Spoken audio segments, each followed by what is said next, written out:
Bung Karno kan pernah bilang ya, 70 tahun yang lalu nih Mas, bahwa pangan itu mati hidupnya suatu bangsa. Nah, pernyataan Presiden RI yang pertama ini mestinya menjadi catatan kita semua. Sehingga pada saat kita bicara pembangunan pangan, tidak boleh main-main pada saat melahirkan kebijakan itu. Nah, karena seriusnya masalah pangan ini, maka dari awal kita harus bisa membedakan pengertian pangan, ketahanan pangan, dan tanaman pangan. Jadi kadang-kadang ini sangat rancu sekali dalam kehidupan masyarakat di lapangan.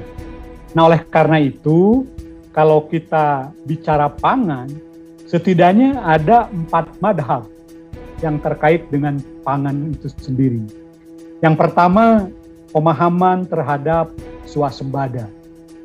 Swasembada pangan ini sempat mengedepan, ya, dan Indonesia pada tahun 84 baru bisa mencapai swasembada beras, belum mencapai swasembada pangan.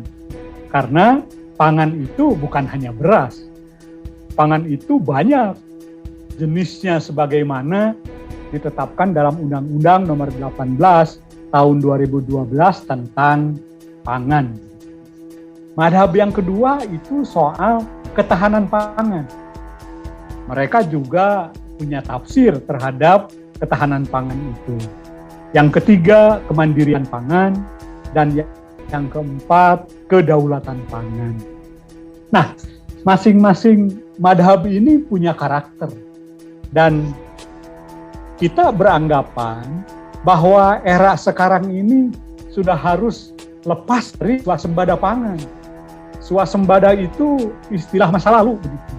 Tapi kalau kita lihat kondisi yang sedang kita hadapi, ternyata sangat sulit mewujudkan swasembada pangan itu. Beras kadang-kadang kita masih impor, jagung masih impor, kedelai masih impor, daging sapi masih impor begitu. Jadi banyak pangan-pangan strategis kita yang memang belum bisa dihasilkan swasembada. Tapi kemauan politik udah puluhan tahun kita mencanangkan swasembada pajale, padi, jagung, dan kedelai. Tapi apa hasilnya? Boro-boro swasembada ya, untuk melahirkan inovasi teknologi terkini tentang kedelai misalnya, kita masih kesulitan. Akibatnya seperti rutinitas, kalau harga kedelai di Amerika Selatan atau di Brazil itu naik, otomatis petani dan pengrajin tahu tempe itu melakukan demonstrasi. Demonya bagus, tidak datang ke istana atau ke Senayan. Demonya adalah mogok produksi.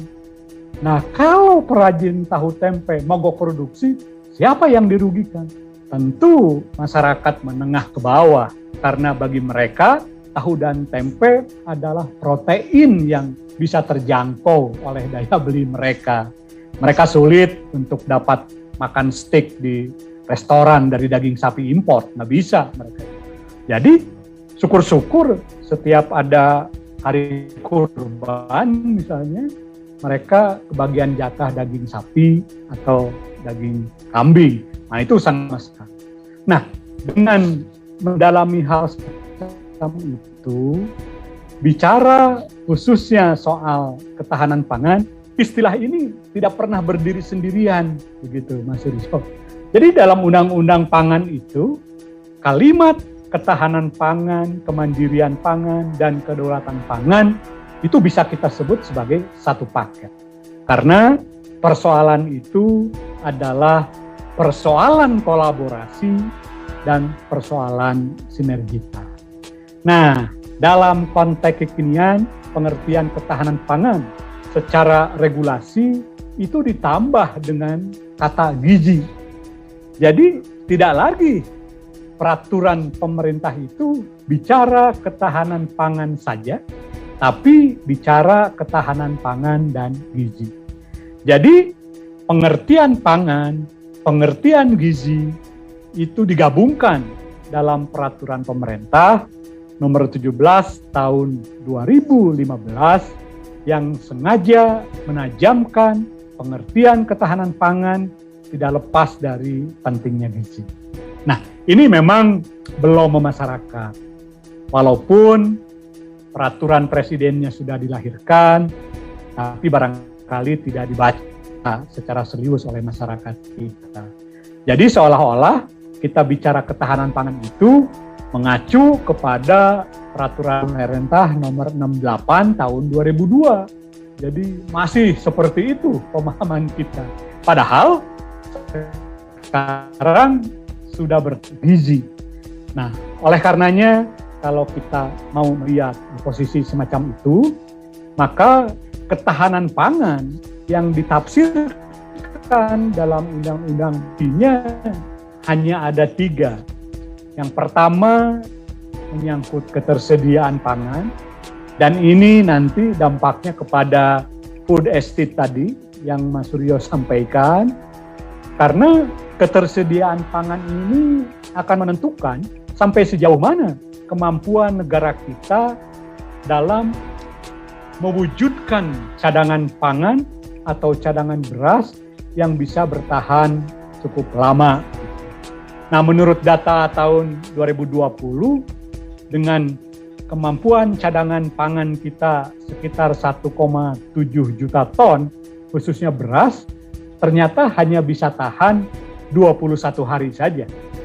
Jadi kekuatan cadangan pangan dengan kemampuan 1,7 juta ton, yang biasanya itu menjadi iron stock, ternyata hanya bisa bertahan 21 hari saja.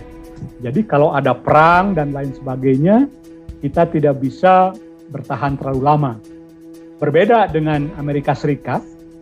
Amerika Serikat itu bisa tahan sampai 3 tahun lebih begitu. Jadi kalau terjadi sesuatu dengan warga Amerika Serikat, dengan kemampuan dia memiliki cadangan pangannya bisa tahan lebih dari 3 tahun. Nah, kita hanya 21 hari. Artinya memang ada sesuatu yang harus kita benahi dalam konteks ketersediaan pangan. Nah, food estate itu adalah salah satu upaya bagaimana membangun kekuatan-kekuatan baru produksi pangan di daerah yang memang itu memiliki keinginan untuk memperkokoh ketahanan pangan kita, khususnya dari sisi ketersediaan.